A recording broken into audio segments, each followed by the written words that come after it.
So we're going to talk about things that spin, wheels and gears in a robot. They rotate, they spin, and we want to be able to calculate things like how fast it's spinning, what do we mean by that, and how much has it spun, how many rotations or whatever. So if you have something that rotates, and here I've got some things that rotate. Notice that there's a little white mark right here by the pencil, and I'm going to rotate this thing one time. So that rotated once. So, okay, that's a really easy thing to understand. Rotation, one, where this little mark comes back to where it started. That defines one rotation, and that is an angular displacement.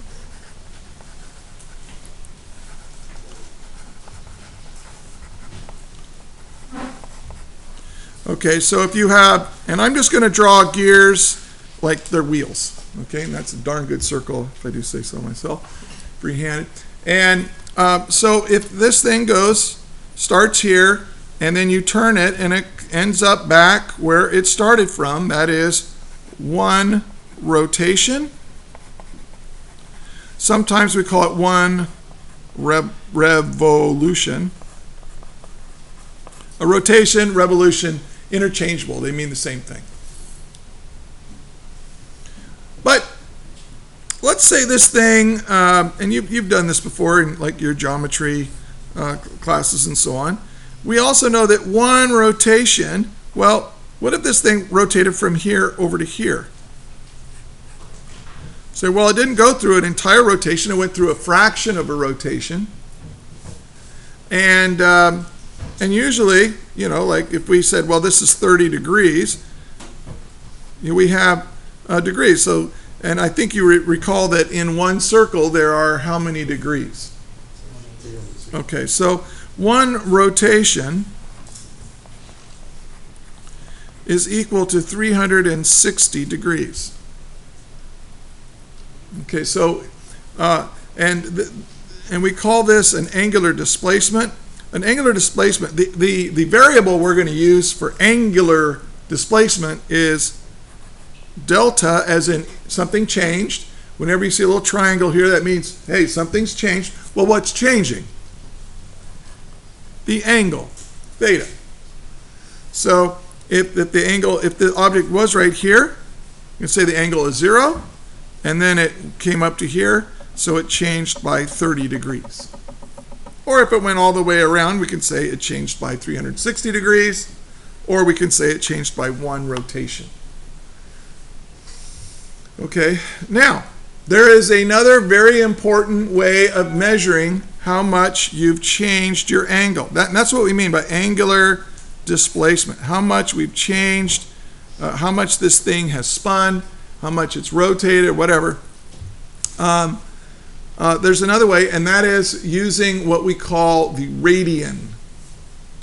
The radian. And by the way, I know that this is kind of confusing to some folks. And I've had students in my AP Physics class who they come in here and they've had all kinds of math, and when I start talking about this, I realize they don't understand what a radian is. Basically, what is a radian? So hopefully I'm going to explain it clearly here, and this, when you get to your math classes and they start dealing with radians, you'll have a good sense of it. So let's start over again. Let's put a circle right here. Okay. And a circle has a radius. And we'll call this length here from the center out to the edge, we call that a radius of r. Okay. Now you're familiar with the radius of a circle, from the center to the outside, all the way around. Now, if you were to take this radius and pick it up, and let's pretend like it's a piece of string in our imagination. We're going to pick it up and we're going to wrap it around the outside of the circle. So we pick up the radius and we say, okay, you see, if I pick this up and wrap it around like that, okay, And, well, let's keep doing. There's one radius. Now let's keep going. If I wrap it around, it goes like to about here, right? Is that about right? And then about over to here. 1, 2, 3. And if I had drawn this correctly, I think I made these a little too big. So here's one radius, another radius, another radius, and then there should be a little bit more left over. So it's a little more than 3 radiuses to go all the way around the circle. I mean, not all the way, all the way around this half a circle. And then we'll go around again. Another radius, another radius, another radius, and then there's a little bit left over right in here. So a little more than 1, 2, 3, 4, 5, 6 times, plus a little bit of extra. Now you probably know what how many radiuses go all the way around a circle. It's, well, the distance around a circle, we call that the circumference.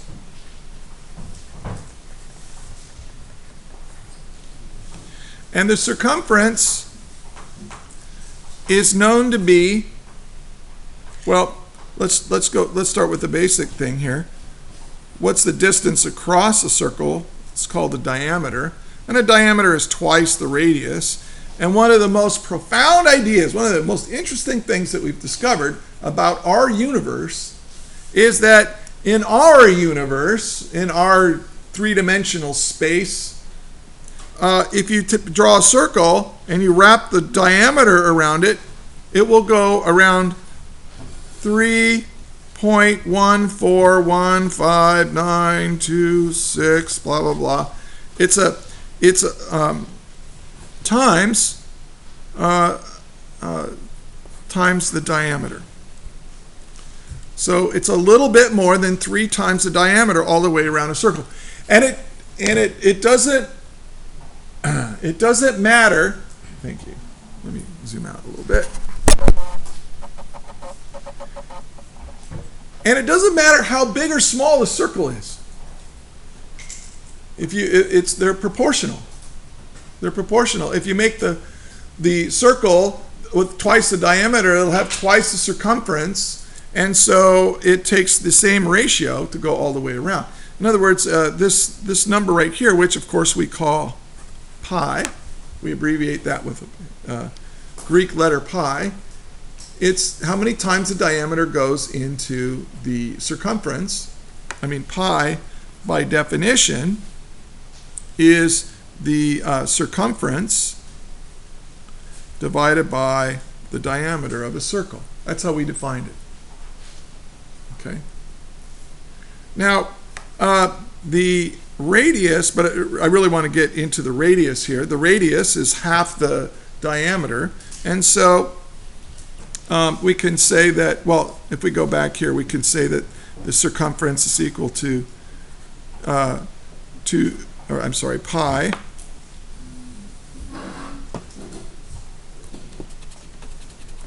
The circumference is pi times the diameter, but if the diameter, that's equal to pi, the diameter is twice the radius.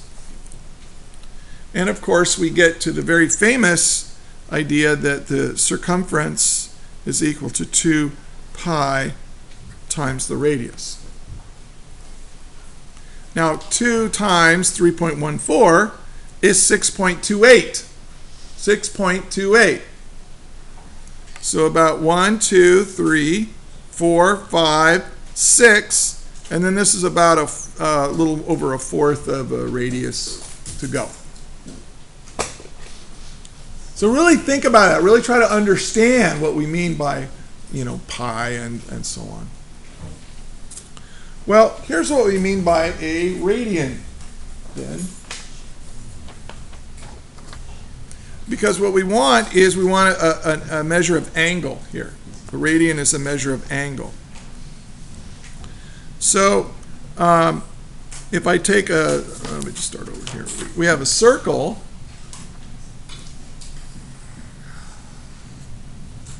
and here's its radius.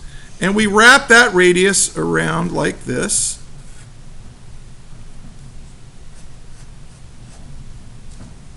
Okay. Well, the amount of sweeping out I did right there, if I take, the radius and just wrap that radius around here, that's called a 1 radian. 1 radian.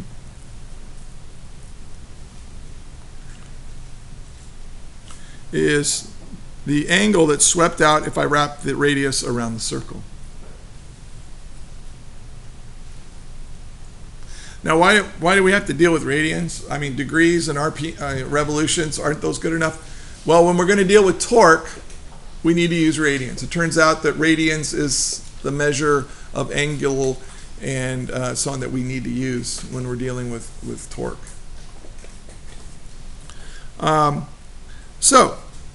Well, if we have 1 rotation, we know that that's equal to 360 degrees. Well, how many radians am I going to get when I wrap it around all the way around the circle?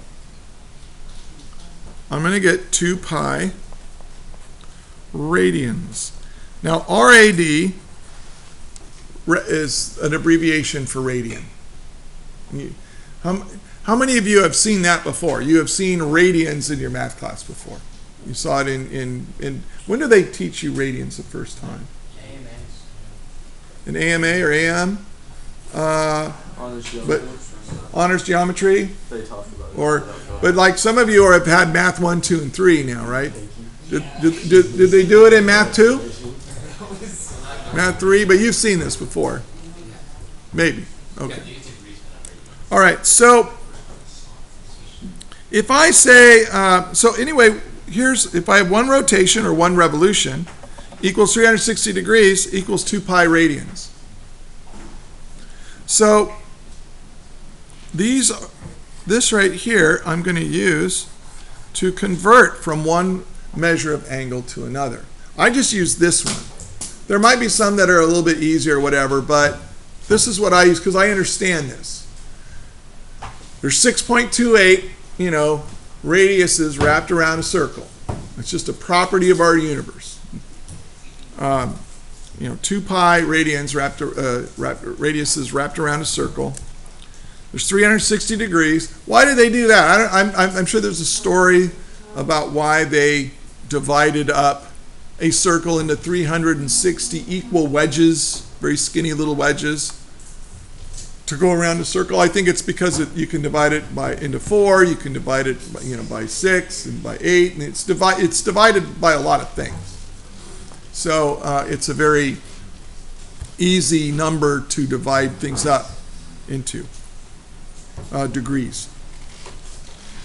Well, what if I say delta theta equals 0.5 rotations?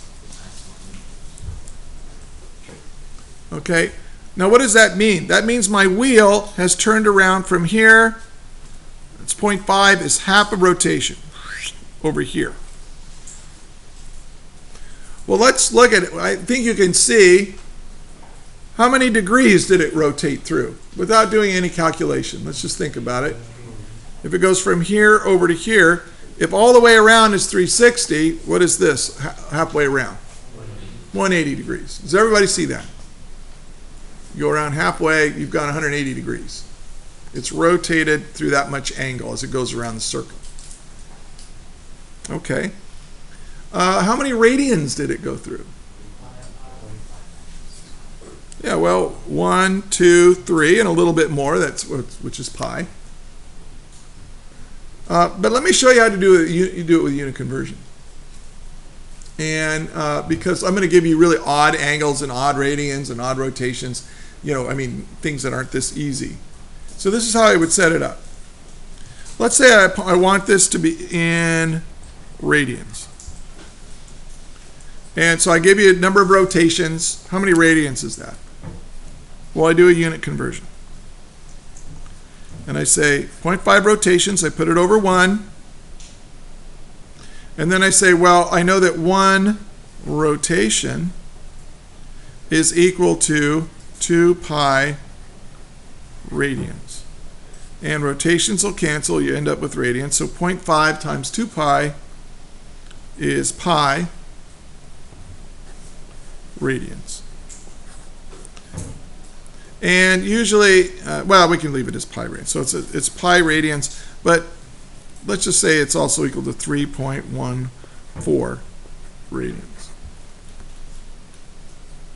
How many degrees is that? Well, we already said that it's 180 degrees, but 0.5 rotations, what would I do?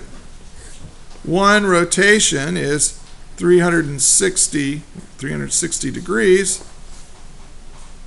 0.5 times 360, the rotations cancel, you're left with 180 degrees. So all that unit conversion stuff that you learn in chemistry applies to this. Unit conversion is the most useful thing you'll learn in chemistry. It is. I mean, you'll use it. Everybody will use it. I mean, chemistry is good stuff, but that is something you can use in everyday life and measurement and so on. Okay. Now,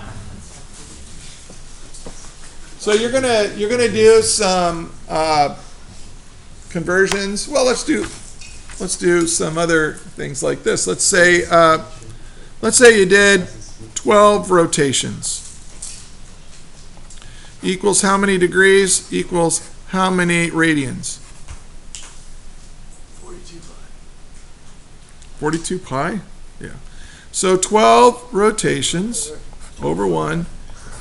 One rotation. Well, what do I want to convert to? How about degrees? One rotation is 360 degrees. So you did 12 of them. So what is 12 times 360? 3,060 plus 720. I can't do it. What is it? 4320. That makes sense. Yeah. Thank you. Okay. And then now how many radians? Well, there are, in one rotation, there's 2 pi radians. So that cancels, and so you got 12 times 2 is 24. I guess you could say 24 pi radians. Although that's pretty exact. So you might want to multiply it by 3.14. 24 times 3.1. What is that? 7. It's like almost 80 or something.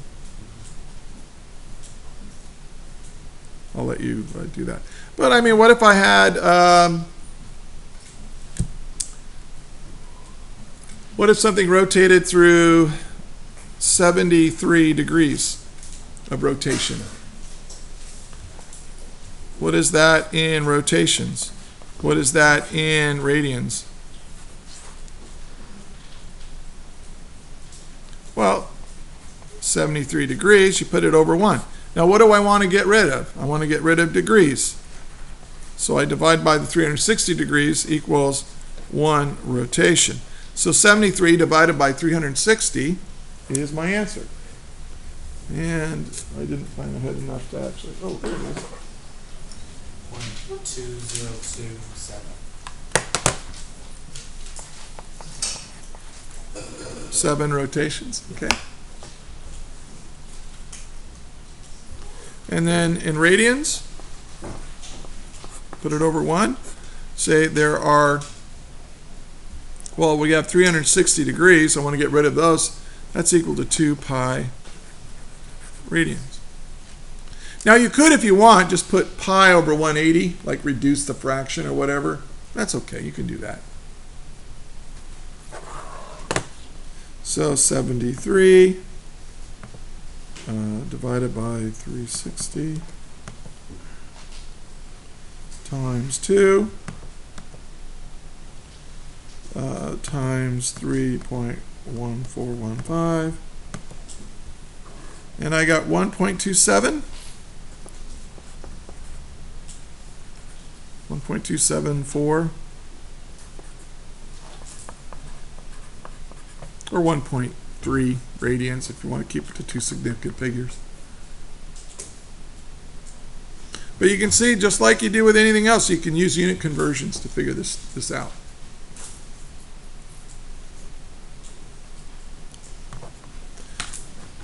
But with all of these, it's 1 rotation equals 360 degrees equals 2 pi radians. So I take what I'm trying to convert from over 1, and then I divide by this, and then multiply by what the other thing is that I want to end up with. So the rotations will cancel out. You're left with degrees or radians.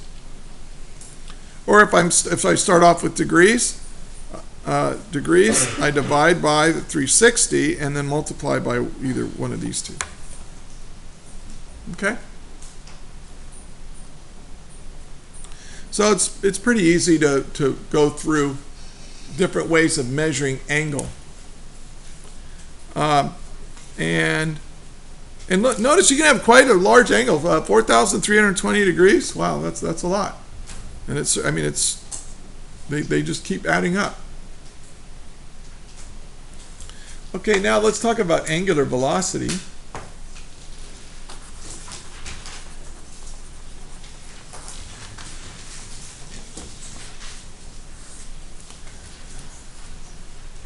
Angular velocity, in physics, we use Greek letters to represent angular stuff.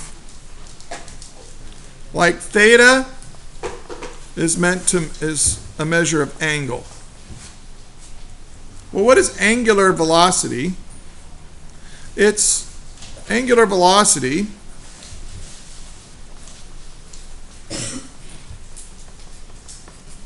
is equal to the change in angle divided by how much time it took to change that angle. Now today we're just going to assume we're dealing with constant angular velocities. But angular velocities can change. You can have a rate of change of angular velocity. That's called angular acceleration. It's kinematics. So take physics and you'll get that stuff. And angular velocity. Now what variable do we use to represent angular velocity?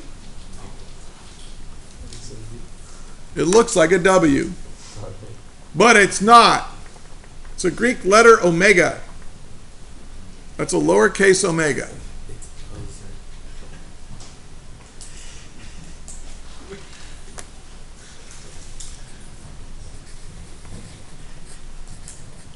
Now what time do we use? What units of time do we use? Well, you're going to see two different. You can see seconds, which we abbreviate with an S, or minutes. Like you're going to see revolutions per minute a lot. We use RPMs a lot. So that would be our units of time.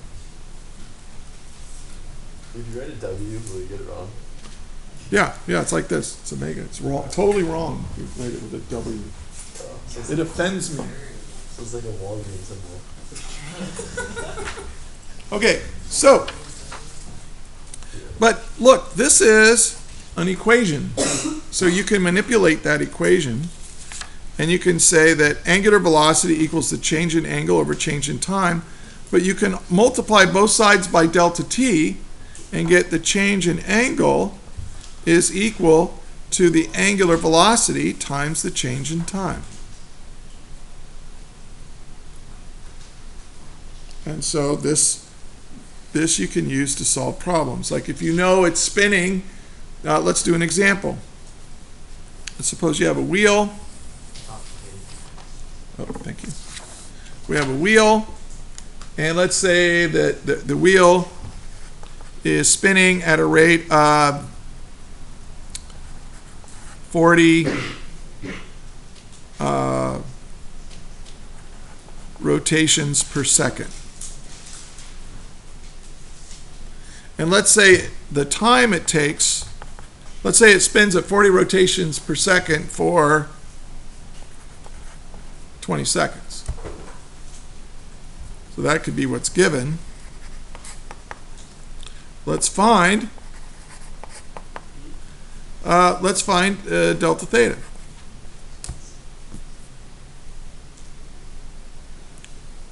So if you were to solve that, you very simply say, okay, well, omega is delta theta over delta t.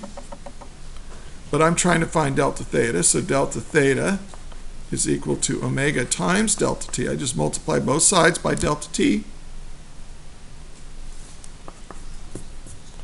And then I plug in 40 rotations per second.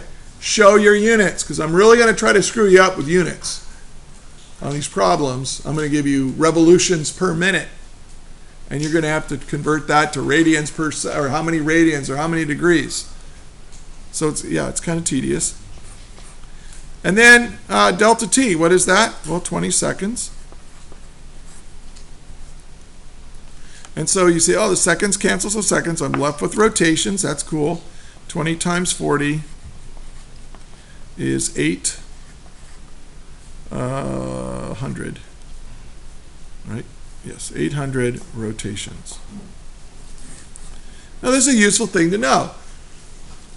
That wheel will spin 800 times in 20 seconds if it's spinning at 40 rotations per second. Now later we're going to use this to figure out how far our robot's going to go. You know, how far does this thing travel, and so on. But for right now, we'll just figure out how many times it rotated. So here's basically, let's just summarize, and I'll hand the problems out. Here's basically everything you need to know. One rotation is equal to 360 degrees is equal to 2 pi radians. That's a measure of angle. A radian is how much angle is swept out when you wrap the radius around the outside of that circle.